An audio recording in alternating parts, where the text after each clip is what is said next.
to be moderating this session today. For me, anything that has to do with women will have me put every other thing at the back seat so that we can actually deal with this. And let me say, congratulations to every woman around the world. Happy International Women's Day. We'll go straight into the introduction of those who are going to be the discussants this afternoon, the panelists. There are three of them actually. So if we have them ready, let's start out with the Executive Director of Women's Rights and Health Project, Mrs. Bosse Ironsi. Very short, introduction, because there's going to be a huge talk today. So let's have you, Mrs. Ironsi. Okay. Good afternoon, everyone.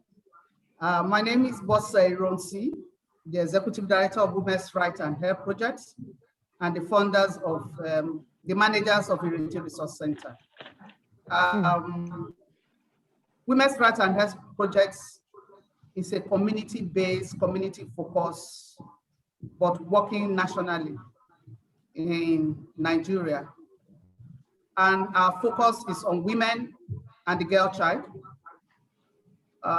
We believe that everybody in the society have right to be who they want to be without excuse of any form. And so for the past 12 years, going to 13 years, we have engaged with a lot of structures and institutions to see how best we can engage and make women's ability to speak out and attain their full potential to come to reality. So today we are happy to be here to talk about, we know what has happened during the COVID-19. And so this is an opportunity for us to review and chat a course for how women can partake going forward. Thank you very much. All right then, thank you very much. If we have Ms. Titilope Akosa with us, she's Executive Director, Center for 21st Century Issues and convener, Lagos CSOs Against COVID-19. If she's ready, let's have a brief introduction and some of the things that you do. Okay, I don't think she's here yet. I think we'll quickly. Let's move on to Ms. Uchenna Idoko, the Executive Director, Center for Gender Economics. I'm very interested in what you do at that center. Let's have that brief introduction. I am. Okay, good afternoon, everyone. My name is Uchenna Idoko. I'm the Executive Director of Center for Gender Economics. I'm a feminist economist. And I've been around for a while now, going to 2 decades. So in CG Africa, we work around empowering women, looking at what the government have in their co-finds for women. So we work around issues of budgets, how to mainstream gender in the budget, taxation, anywhere we should mainstream economics, that's where we work. We work with women from their early years to their late years. So we have programs for young girls, we have programs for women in their mid years, and we have programs for the elderly. And Lagos is a place we really have worked with and still working with elderly women around their well-being and their economic empowerment. So that's basically what we do. Thank you so much, my sister. Over to you. All right, then. Thank you very much. You have quite a full plate as it is. So I know this discussion will be worth our while today. So we'll just go straight into this. Whenever we have Ms. Akosa join us, she would also introduce herself. If we have the participants, all you need to do as we go on with the conversation, put your thoughts together. When it's time for the contributions, then you can get to talk about it and ask your question you would have Bosa Ironsi and of course Uchenna Idoko. They will provide answers to that. But quickly, straight into this, let's look at what happened with the distribution of palliatives. The big question will be, how do we ensure that vaccines are not diverted? Because we need to talk about women, what women have been through, what they are still going through. If someone tries to reach me, can we mute our mics, okay, so that we're not having a clash? Let's mute our mics so that we don't have that clash. Is the ED of rap there? Are you ready? Yes, I'm ready. Right. So yes, I want to start with you because we'll be going back and forth between you and Mr. Joko. Now, let's look at the palliatives. We know what happened during the sharing of palliatives, how women complained, how their children didn't get, and all of that. Even men had to go fight to stay in line to get it before they bursted the warehouses when they discovered that they were hoarding palliatives there. How do we ensure that the vaccines that are coming now, here it's just 4 million in a country of 200 million Nigerians, where you have more women as it is. How do we ensure that these vaccines are not diverted or even reserved for a special set of people?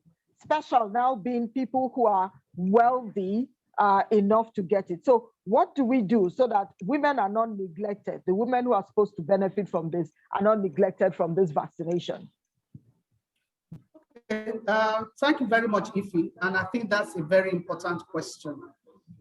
And that's what informed this discussion, that women or women organizations must be on the lookout for the distribution of this vaccine. We saw what happened during the COVID-19.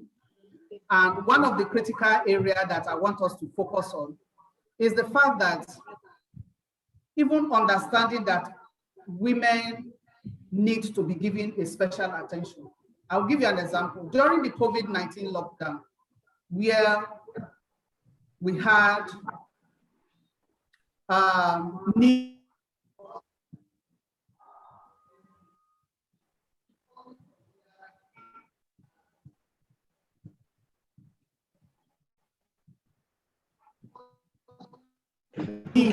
for us to respond. We can't hear you.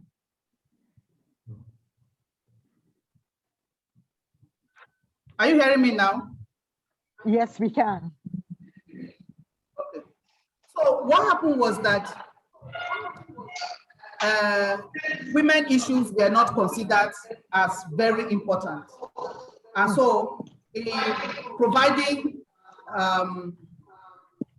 passes for people to go and respond to issues, they were only concerned about women in the, health workers, police officers, security, and all that. Nobody considered that there would be a high level of SGBV at COVID-19.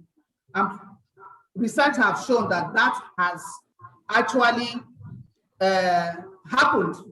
And so we are also asking ourselves a lot of questions. What should we do now that the vaccines are coming?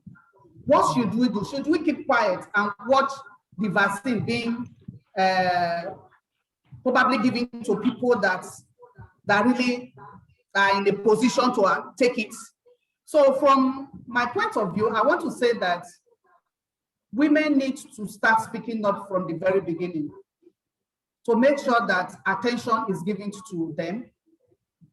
CSOs like us and other groups should amplify their voices, because if you say that women were more affected during this COVID-19, I think that the people who need the vaccine more will be women who are mostly were affected.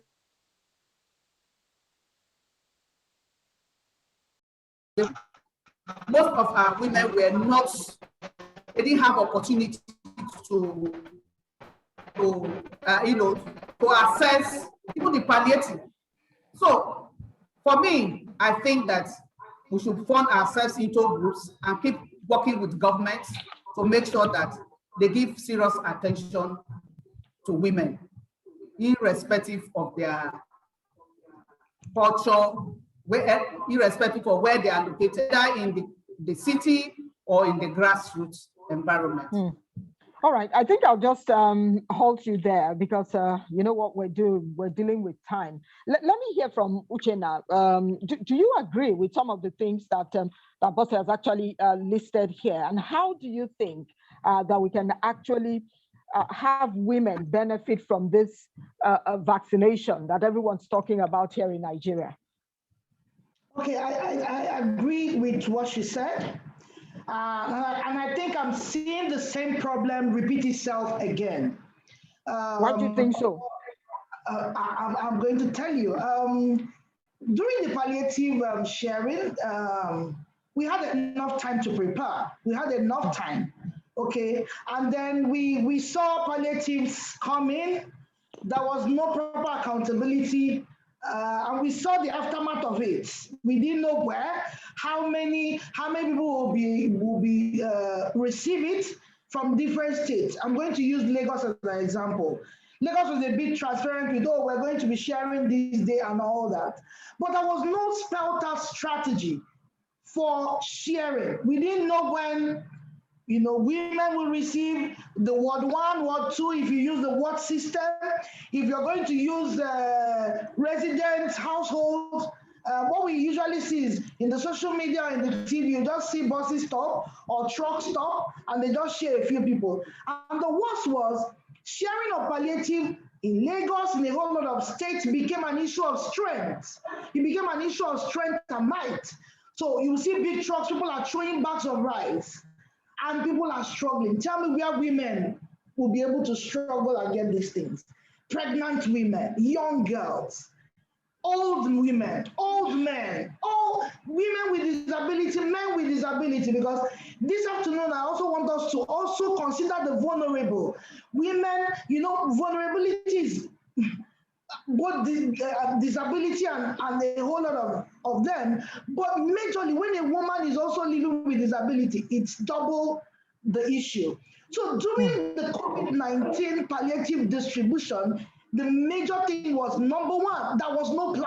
There was no spelled out strategy to get equitability and inclusiveness in it. No plan. You know, if any other country had, if any other state had, it was obvious at the end of the day that there was no plan. So everything was taken away. The few people that got it were the mighty, the ones that had strength. The people we see as maybe the talks in the streets. And women that really needed it, households that really needed it, did not get it. And then NGOs, we started to be, you know, what we call, you know, rather than preventive, curative. We now say, you know, hands down from donors to be able to reach these people that government budgeted huge billions for and couldn't reach. So that's why I really, immediately I heard about this, I was, because we need to be on it already. We need to start questioning, what is the sharing formula? What is the sharing formula for the government, for local government, for rural area, for the state? Is it the what system so that we know where we are standing? Do you have centers like when they did registration for NIM? What is the sharing, you know, for this vaccination? Now in the United States or all over the world, we are seeing it clearly, where they have what they call phase 1A, phase B, you know, for people that are old and people in long stay, for all kinds of category. This shows prepared that people that are prepared. But for us, all I have seen is government officials take the inoculation, and we've not seen beyond that. So I think, okay, know that. Go ahead. Already. Okay, because we'll try to wrap up by saying there are issues already. There are issues, there are gaps already, and we need to be fast to ensure that the same history will not repeat itself this time. Thank you.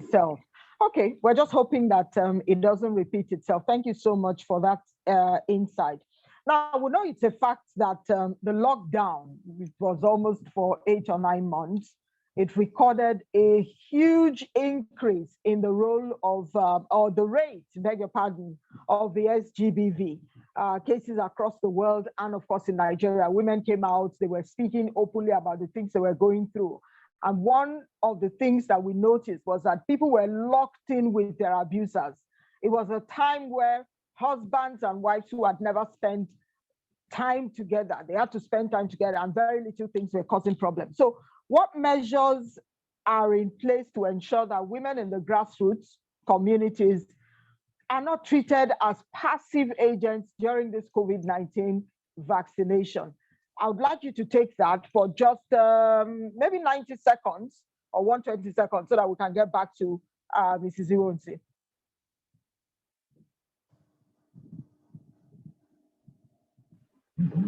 Okay. So your question is, what can be done? Yes, how do we ensure that women are not treated as passive agents during this COVID-19 vaccination, with all of what happened, the SGBV cases and all of that during the lockdown? What to do now is for us to stop. I know we have a lot of issues to handle. Women, rape cases are increasing every day, things are happening every day, but this is also about life and death of our children, of our household, of ourselves as women.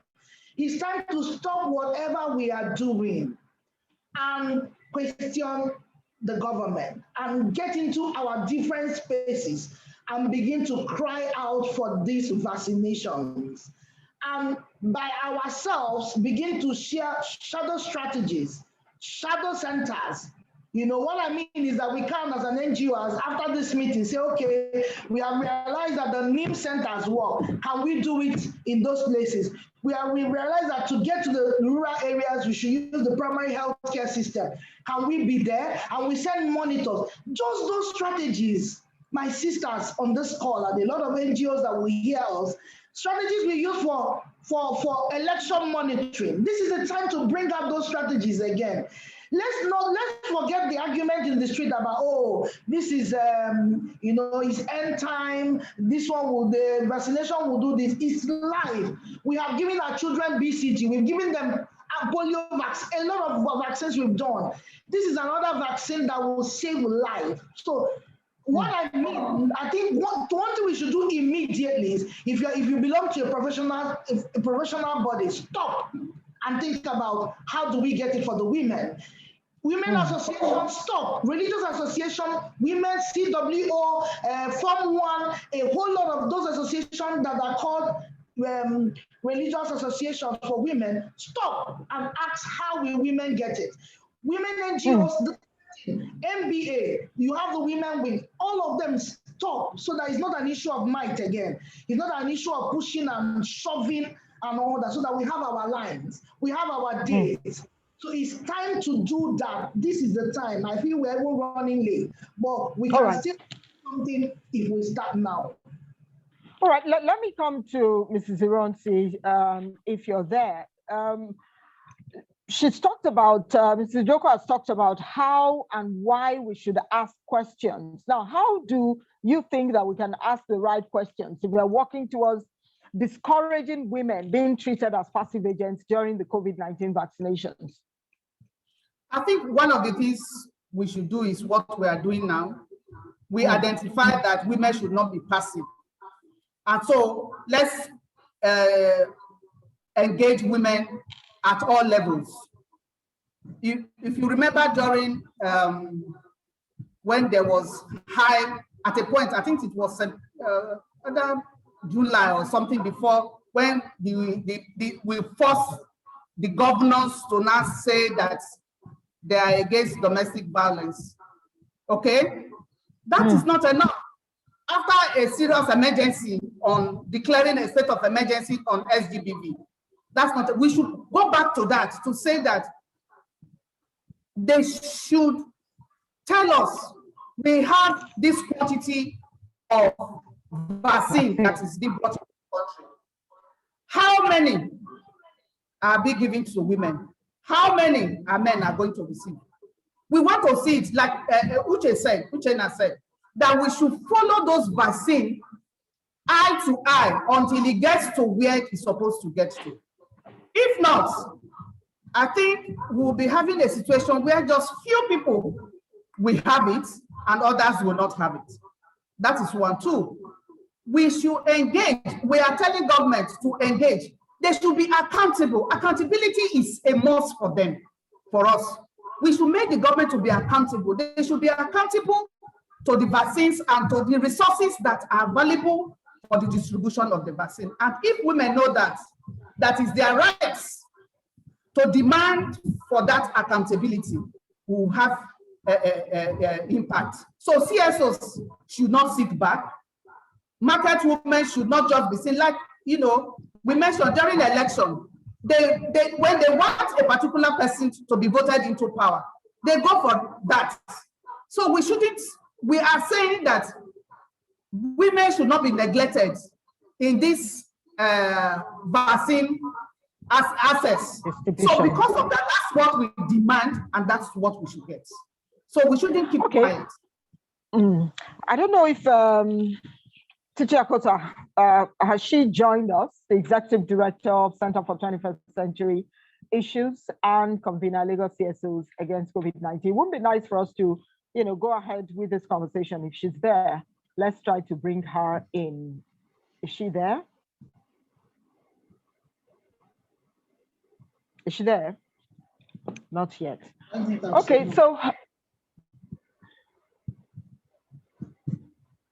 Okay, so let's move on to this next question. But after this one, we're going to have to take reactions from the participants. So what you can do is just type it in and channel that question to the person you want to answer that question. It could be Ms. Idoko or Mrs. Bosse Iron. So just try as much as you can to forward it there, but indicate who you want to answer. So we're looking at limited access and control of household limits.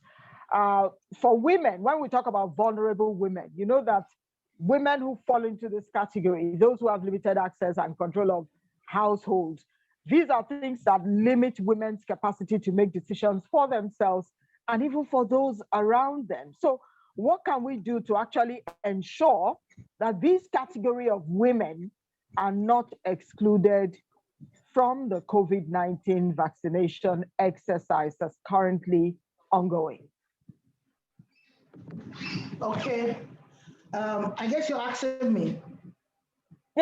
Yes, let's have you. Since City is not here, well, I strongly feel that we can do this. It can get to them.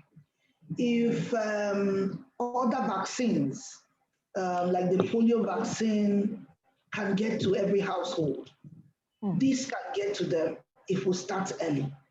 And now I will explain what I mean and different strategies that can happen. Because sometimes we all exist at the macro level. Everybody, we're in Lagos, we are civilized, Abuja, and a whole lot of things. What will happen at the rural level that you rightly asked? Now, if we map ourselves and map our association, do you know that the government have a very good strategy? They have a very good framework with the women's centers. There are women's centers in every state, and these women's centers have their social welfare officers that can be mobilized to do this. The same thing with the healthcare system. They have primary healthcare centers that meet women and do a lot of things with women around immunization. So it's about ownership. It's about government saying, this is the machinery of government we want to use now. Do we want to use the healthcare system to the grassroots, or do we want to use the Ministry of Women Affairs, their system, their framework, and achieve this distribution? That is for the government, and that is for us to tell them. One of the things that is coming to my mind so much, discussing this, is what we also do in the election called Women's Situation Room. We can actually have women vaccination, COVID-19 vaccination situation room, where we have a civil society, we talk to the media every now and then, which community have immunized, how many women, how many men, how many children, because it's about disaggregation. Okay, so if this is done, if it is not done, civil society can use our machinery. There are CBOs that work with NGOs, that work with religious, and that work with big donor agencies. We can decide to begin to whistleblow and tell them, get ready, make your demands, and go down to the community level and do this. We are ready. We can be at the ward center, the electoral ward system that we have. And all of them have ward leaders. Fortunately or unfortunately, women are usually the deputy ward leaders and not the chair of the ward leadership. Now, it's very important we identify this one. If government won't go, we can go and do this and have a situation room and work with the media. Media. We can start a hashtag. How many women have received, a beautiful hashtag that can lead this very early enough before it begins to be rolled out. So this is it. And we should also, as we are talking, we hope that the voices of the funding agencies are there, not to provide, but just to give legs, logistics, to be able to be sure that we use the proper logistics right now, rather than curative like we did during the palliative sharing. So rightly, that is what I really, really will advocate for. Government have three machineries. The first one, there's a machinery in the healthcare system. Secondly, there's a machinery in the women affairs system. And there is one, INEC, that we finish the election, but we can use that ward system to do this vaccine. So that they don't go on the blind side and say, oh, we don't know how to do it. Thank you very much. All right. Thank you so much, Uchenna, for that. And I'm just hoping that Bosa is able to add to what it is that you've talked about with what she does with the Reti Resource Center.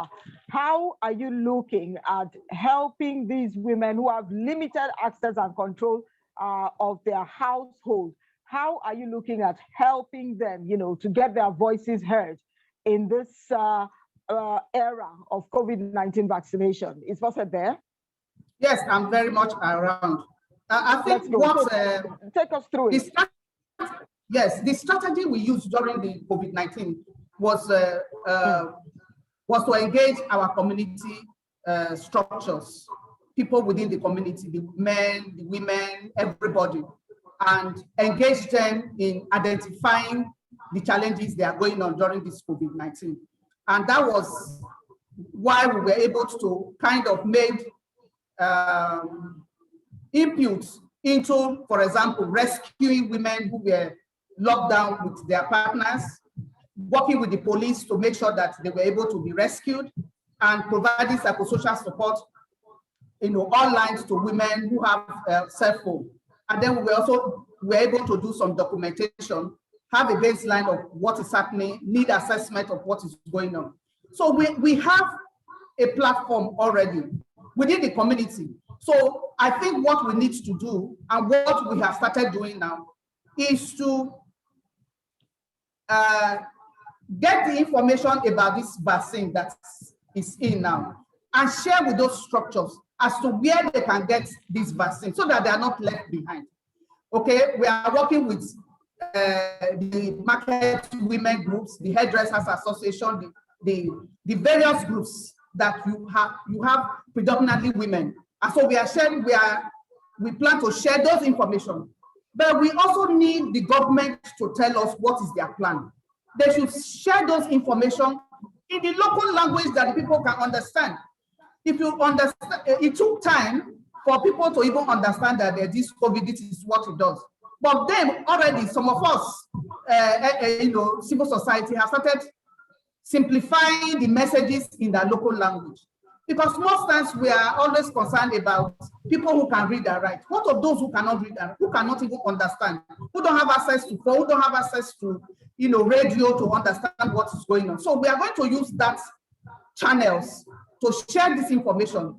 If we know where the government, I've heard that these vaccines are going to be available in the primary health care, just like you have when you have a baby, and once it is after 6 weeks, you start your immunization. So we want to use that avenue to reach out to women to go to their primary health care to demand for that vaccine.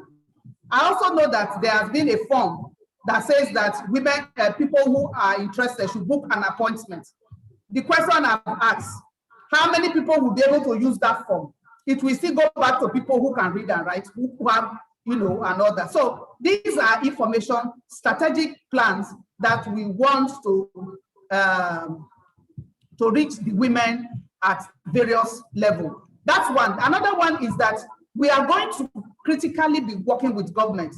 We intend to work in 3 senatorial districts to gather what are the challenges they are having in distributing this. We don't want it to look at the need where women will go and queue and get COVID instead of going to get the vaccine. We want a situation where the thing is so marshaled out.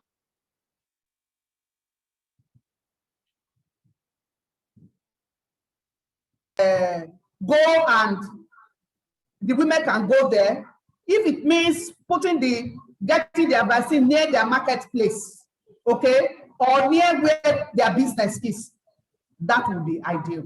So these are strategies we are going to use. We are going to use to engage our women at the community level, and that's what we also use to share our palliative during the COVID-19. Yes. So what do you make of this idea of government urging people to go get on a website and register to get the vaccine? Yes, it's not a bad idea. Probably it's a way to monitor how many people that are vaccinated and all that. But that is not enough, because that will alienate a lot of people. It will move a lot of women who probably will not have that opportunity to register online. So, and I think that government should look at other alternatives or other strategies to reach those class of women. What of the people who are on the streets, the beggars on the streets, the people with disability, the people who don't even have access to phone? Because yes, I know that we should move on. We are in the technology age, but there are still people, massive level of high level of people who are at that level that they cannot even access that. And I want to state here that if we leave out some people and we vaccinate so many other people, we have not really fight the pandemic. Because if I am vaccinated and the other person is not vaccinated, there's the tendency that I will be infected. Reinfected. Okay, that's it. Let me come to Chenna quickly. How do we also ensure that we put in place a desegregated and inclusive COVID-19 distribution program? How do you think that can be achieved for Lagos State and, of course, Nigeria as a whole, where everybody gets the vaccine, whether man, woman, boy, girl, child? How do we ensure that? I'm smiling, my sister, because I know that data in Nigeria is hard to come by, except you're intentional. So if we're intentional, and if we do it in a calm way, and it's not an issue of strength, like I said at the beginning, we cannot ideally have the numbers we want, because it can be simple. Have you been vaccinated? Yes. Today, the healthcare centers will say 7 men were vaccinated, 10 were vaccinated. So seven women, 10 men. Another day, and at the end of the day, you collate these numbers. But what I'm saying is, I have done a lot of research in Nigeria, and it's difficult to get this aggregated data. You know why? If we are not ready from the beginning to be accountable, then disaggregation is very far. It's going to be a far-fetched dream. But if we are ready to be accountable from the beginning, that is when it's easy to disaggregate.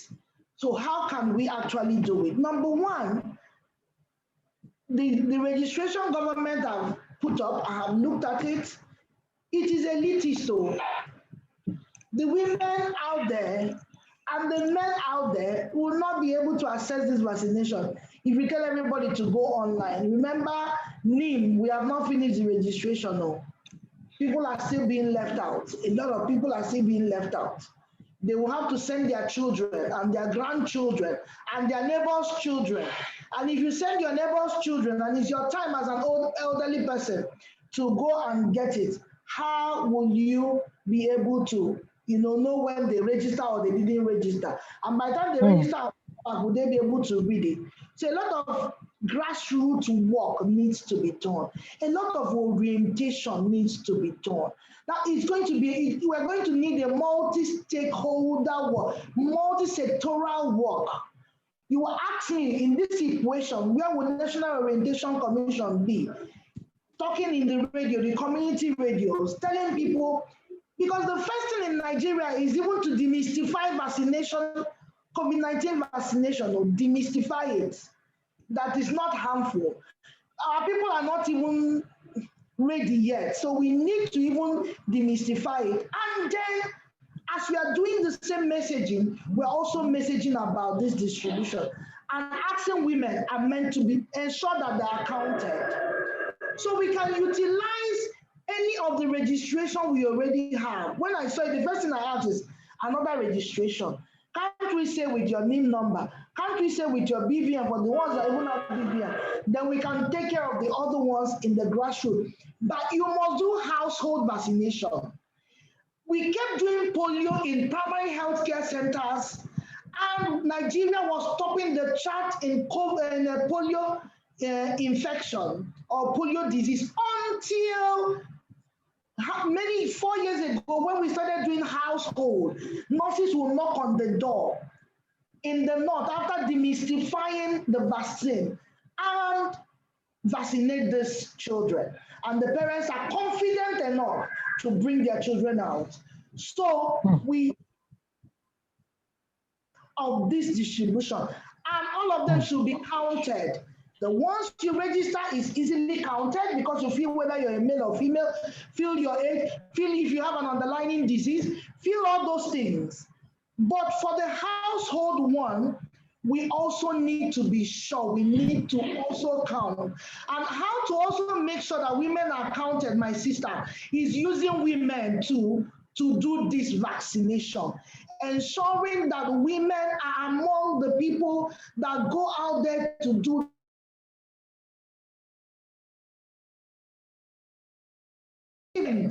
Or, in economics, we say we have the comparative advantage. In economics, it's about comparative advantage. We even without being enough, we have a card as mothers, the one as aunties, we have the vaccination card that says BCG checked, this one checked. So we have the comparative advantage to top this monitoring, to be on top in this vaccination, to ensure everybody is counted, because we've been counting vaccination.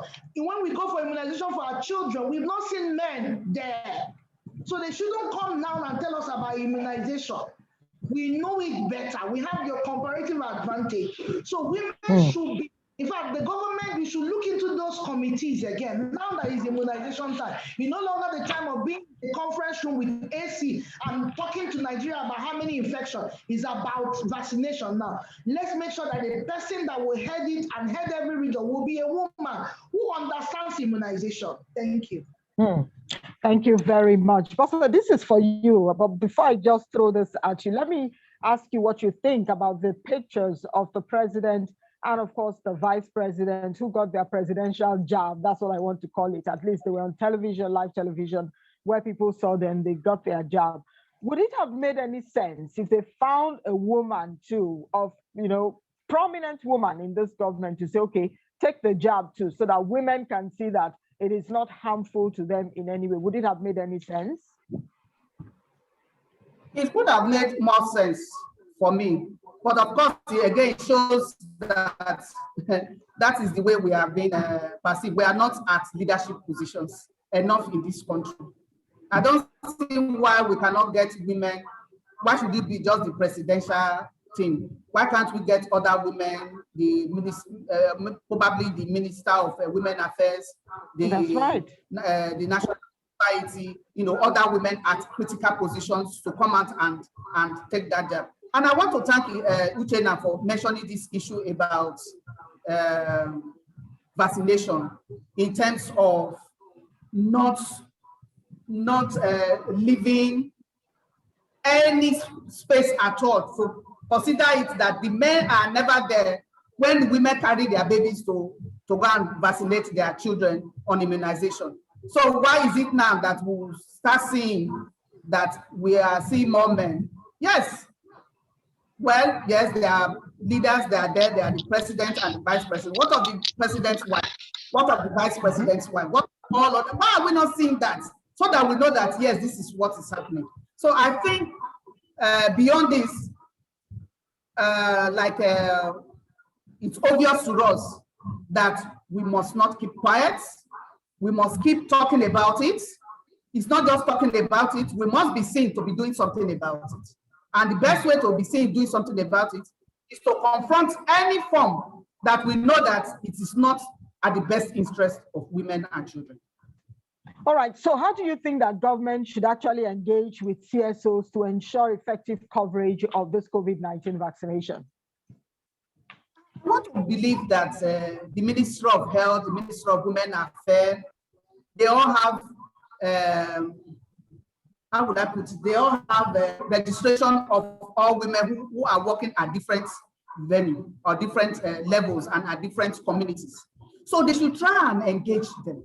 Massive engagement of what the vaccine is about, what's going to be the reaction, demystifying these issues about vaccine is whatever it is, and all that. Engaging civil society, civil groups, faith-based organization, community level, people who are in direct touch with community people. Once that is done, I think that we'll have less. And then it is not just to engage them, but be accountable. When they say this is what is happening, people should verify it and let it be. Because one of the greatest problem we have is about trust. If we're able to trust the people in position of authority, you would discover that people will just move in and things will move on. But when there is distrust because of antecedent, though, I think that I hope they will not joke with these issues about this vaccine access. All right, Uchenna, quickly, how do you think? Let me hear your perspective on how governments can actually engage with CSOs to see that there is effective coverage of the COVID-19 vaccination program. Okay, thank you so much. I think if government looks back, they will know that CSO has been working with them, especially CSOs that work in the health thematic area of work. Government, just like my sister Bosse rightly said, have different CSOs that have been working with them. The first thing to do is call CSOs, those CSOs to a round table and discuss this vaccine. How do we go about it? How do you volunteer? How do you come in? And ask for their advice if they have not. But I know that they have not. So they need to call CSO leaders to a round table and talk about how the messaging will go out, how the distribution will go out. This is the right time to do that. And also get CSO leaders to show examples, the women leaders to show examples and take the job. Because when I take it, or when they take it, or when we take it, and it's in billboards, it's in social media, it will make other women, like my sister rightly said, comfortable to go ahead and take it. So first of all, get us to talk, get our strategies, get what we have, our suggestions out, our recommendation, and then move with us to these different places to work. CSOs are always available to ensure that the vulnerable people in the society are not left out. Election were out there, COVID we were out there. In fact, in COVID, I used to tell my staff we took the highest risk of our life during COVID. Going inside, I mean, where everybody was locked out, making sure people are receiving palliative, ensuring, reporting, doing all manner of things out there when everybody was locked up. So this is the job we have signed on to. This is the passion we have. And so this is the time to put those passion to work. But like we've been discussing, you call government to book, but they have to be willing to work with us to ensure that this thing works rightly. And they should look at the other countries. In other countries, I hate to keep referring to them, but I mean, that's the only examples we have. They're already working with CSOs. You see people with, you see all manner of, girls that are in Girl Scout and all that volunteering in all these centers.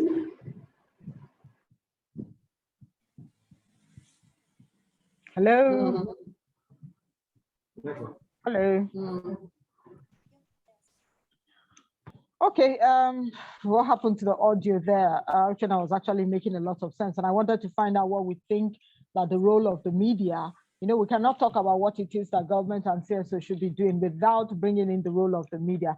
Pastor, what do you think the role of the media should be if we need to ensure effective coverage of the COVID-19 program, vaccination program?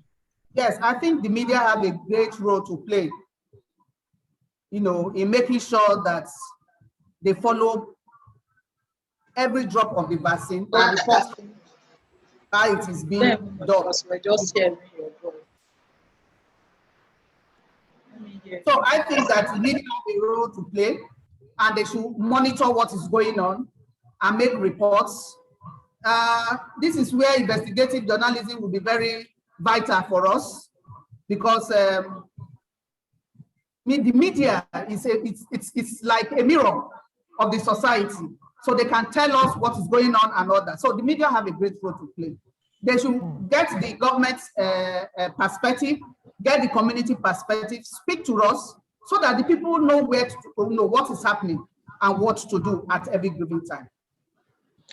All right, then. So it doesn't look like it's just us talking. I know it can be very boring when people talk, but we're making a lot of sense with this issue having to do with the COVID-19 vaccines that's been distributed. At least we saw, how come is a man that was the very first person to actually get the vaccine? And the man was all over the place. So that's the first man to get the shot. Couldn't there have been a woman who's also at the front line there? We need to find a way to balance these things, and we must continue to talk about it. So I understand we have over 20 participants, and I know you're itching to ask questions. What you can do is indicate by raising your hands, or you want to type it in there in the chat box. Send it in. Make sure you attach the name of the person you want to provide an answer. I'll give you a lead to what it is that you seek. Do you want Bosse to answer that?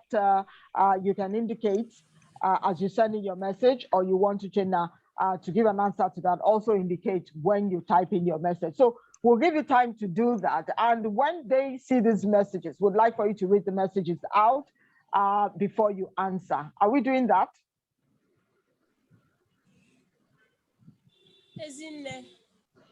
Okay, Ezinne, go ahead.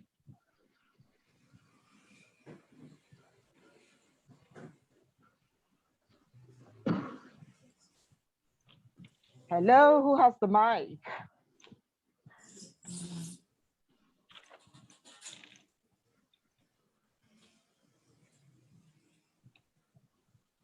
Hello.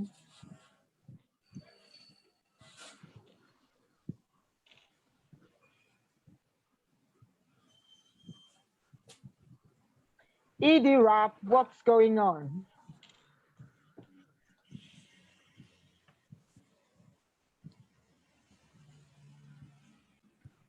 ED Rap, what's going on?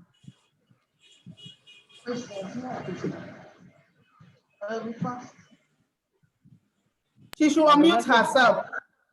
Isn't it? Unmute. All you need to do is just tap on your screen, unmute, then you go ahead.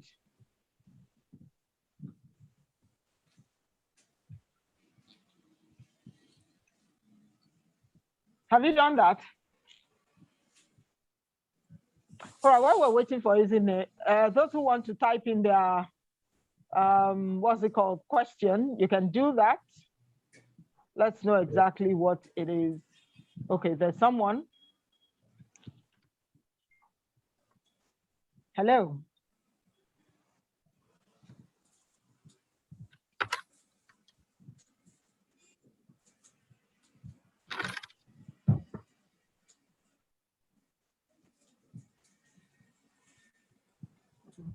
Hello.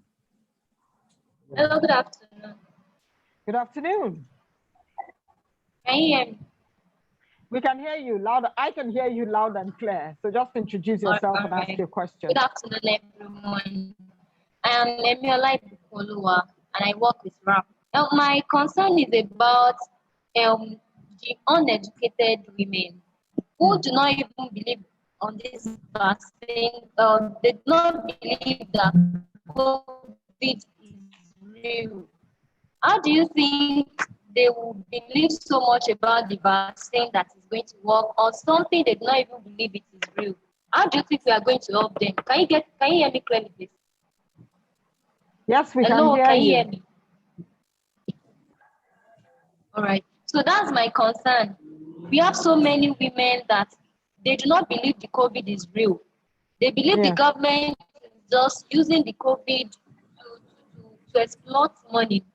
So talking about the vaccination now, how do you want us to educate them and bring them into believing that, okay, this COVID is real and you need to, do you get what I'm trying to say, please? All right, I think Uchenna can take that question if you got her correctly. Okay, I think you're asking about the people, if I heard you correctly, that don't believe that there's even need for this vaccine in the first place. How do we get them to believe there's need for it? Before we talk about the vaccine getting to them, is it? Okay. Yes, that's what I'm saying. Okay, so the first place to start, if we get to that particular spot, is which we're actually in. Number one, which we haven't rightly done because of the culture of silence and stigma and hiding data in Nigeria. There are some things you need to put the faces to the lives that have been lost to COVID. You don't necessarily need to put, I have seen a lot of them out there from the global north. You don't need to necessarily put a name to those faces, but people need to know that lives have been lost massively. So it doesn't only count in numbers. Since we have that culture that we didn't show people in the hospitals, we can also not show names, but we can show people the faces. These are the lives Nigerians lost. 3,000 something, 4,000 something. If we need family permission, whatever we need to do, we need to get those faces out there. We can even put it in sectors. We can put it in states. We can say, these are the faces from these states. Forgive me if you're not feeling it right, but I feel these are the things that are out there that will help people know that this is actually real. Because even at the initial stage, even for all the elites, it was difficult until people that are around us started actually dying of this particular pandemic. That is one. Two is to ensure that the messaging is simple and is to the grassroots. It's time for our local government chairmen to wake up to their responsibilities. In other countries, mayors, county leaders, councillors hold town hall meetings every month with their constituencies. They sit down with their constituencies, give them update on what is up in the country. They ask them questions and they give them exactly what they want them to do for them. But in Nigeria, our councillors are not doing what they're supposed to be doing. Our local government chairmen, our honorables, our legislators are not doing what they're supposed to be doing in every area of work. So this is the time for their wives, for the men, for the women, for their husbands to sit up and go to their LGAs, to their towns, tell your senator, come and talk to us about vaccines. So they sit down with their constituency and count people from their constituencies lost and tell them about this vaccine in their local dialect, in the way they will understand it, and have you answer questions. Okay? And we also need to engage the likes of National Orientation, Agency. Do the correct thing.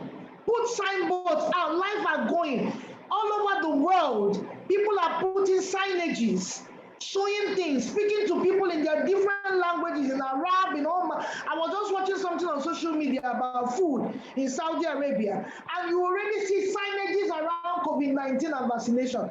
Which one have you seen in Lagos? Which one have you seen in Anambra? Which one have you seen in Enugu? Which one have you seen in states in Nigeria? People are sleeping. Our legislators are sleeping. Our government are sleeping. So it's time to do the right thing. So it's messaging. Let me give you an example. There's a community we work with during the COVID lockdown.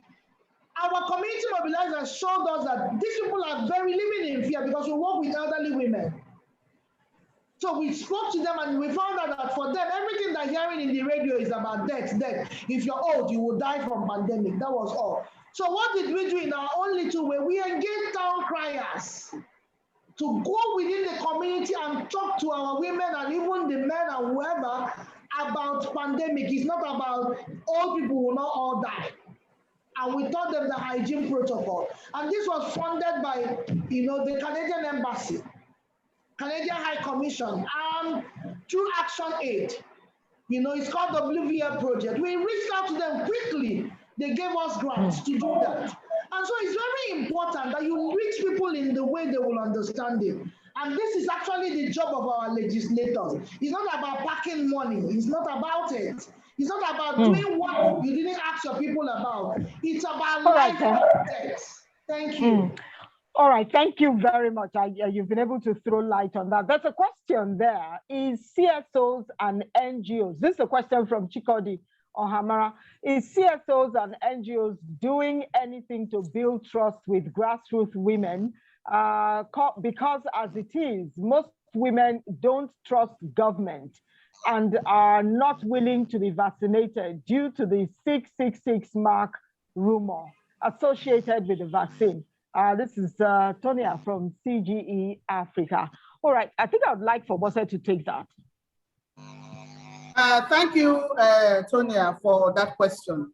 And that also shows a reflection about what people believe at the various community level, about what the vaccine is all about, showing 666 or all that.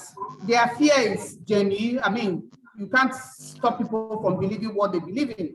But we want them to tell them the truth. What is the real thing there that they need to do? And I want to tell you that there are credible NGOs that are there that are working with grassroots women. We are doing a lot. We are mobilizing a lot for the community women to build their trust in the process. And that's why we wanted to bring in Titi Akosa today to share what the situation room is doing to make sure, to give us more insight about what the Ministry of Health is doing, going through the CSO situation room on vaccine, on COVID-19. But however, I want to say that because of what we have seen in the past, we are not giving chances at all not to engage community people. We are doing that. I can talk from RAP perspective that we are engaging our community. We are sending out information, but we can do that with our limited resources. We can do that with where the government is able to play their role. I want to give us, if the government says there are 10 vaccines allocated to this group, we are going to go back to the community people and tell them there are 10 vaccines allocated to this community. And if we are not aware, everything is still shaded in secrecy.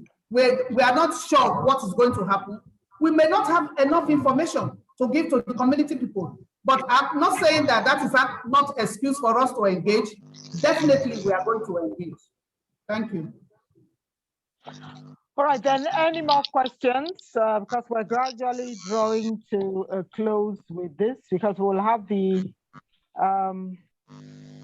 panelists give us their parting shot, maybe for 2 minutes, if there are no questions. Do we have questions? Is there someone who still wants to engage? If you want to, what you can do is raise your hand or mute your mic and go ahead, or you drop it by sending a message right there in the chat room. Other than that, let's begin to wind down now. So much has been talked about when you look at the vaccines that are being administered now, and women, what will it be for them if we look at what it is that happened with the sharing of the palliatives? We don't hope that it will end the same way. So as we round up, Uchenna, what will be your parting shot, and what do you hope to see as we get into this era of vaccination? Yeah, so my parting words would be, first of all, to thank Rap for putting up this. Is very timely. Thank you so much for doing this. And thank you so much, my sister Ify. Beautiful time we've had. And then for all the people that joined and still stayed on. Because my experience with such call is people start and then they go, but we've had them consistently here till now. Thank you so much. Having said that, I have two parting words. The first one is at household level. Women, let's begin to talk about vaccine within our household. You know, I have started talking because I have children that like to travel. So I started initiating it from the say, if you don't take the vaccine, no holiday for you, no more traveling. We will remain in Nigeria and so they're willing. You know your household. You know what the talk should be. So you need to start from the household. And women, I want you to know that, having researched a lot about vaccine, I found out that even the NRA, that is the system of vaccine we have now, was founded by a woman. It can be fascinating for your children to know. Her name is Kathleen Carrico. You can start from there to talk to your children. Can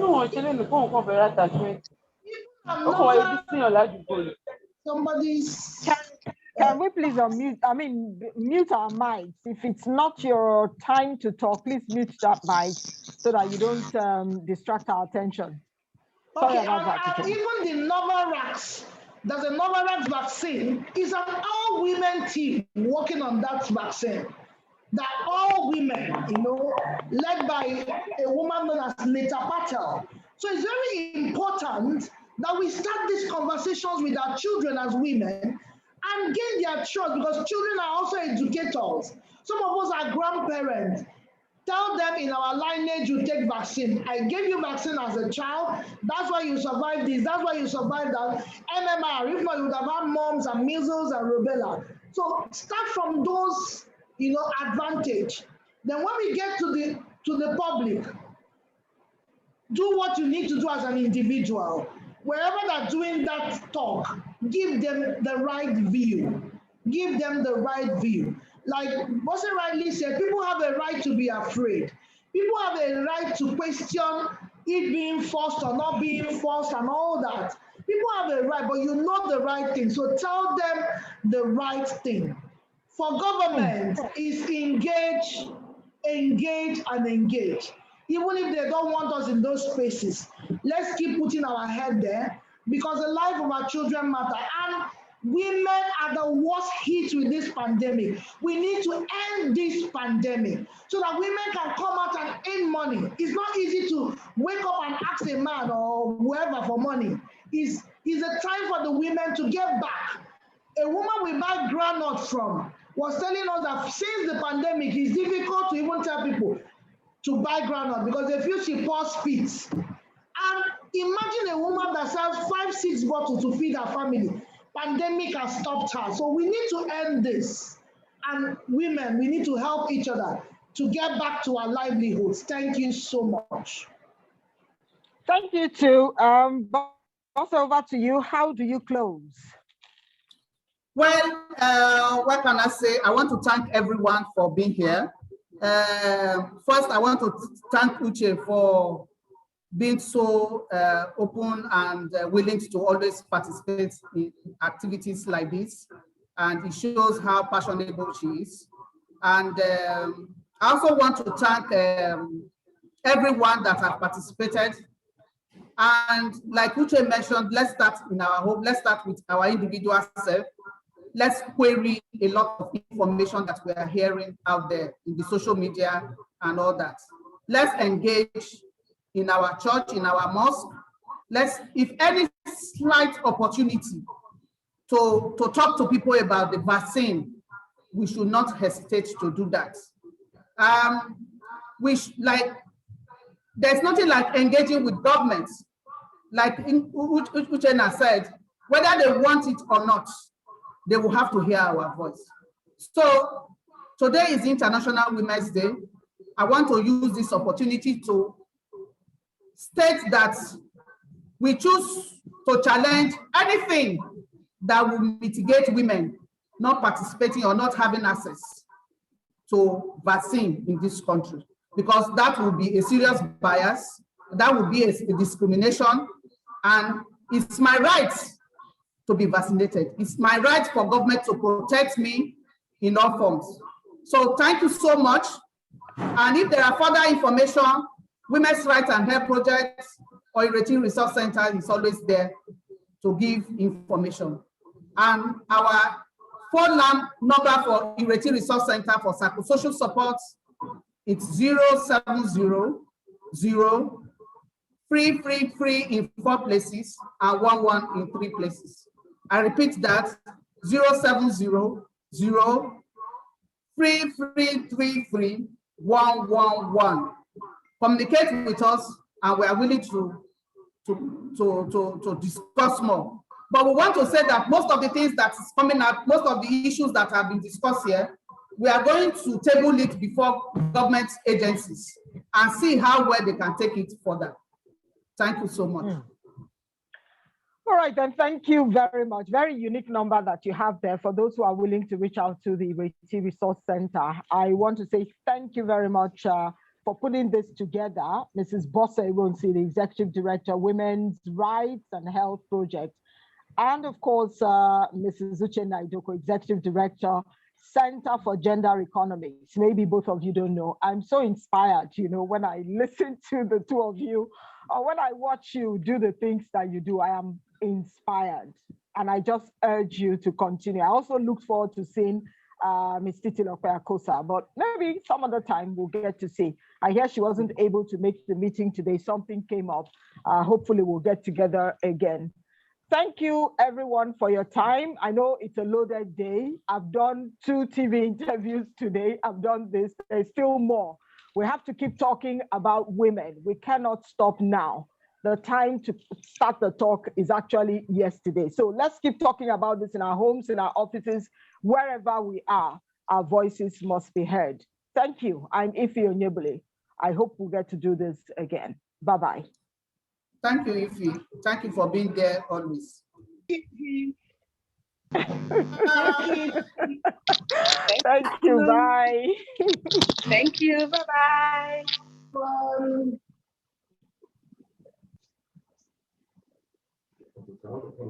Mm.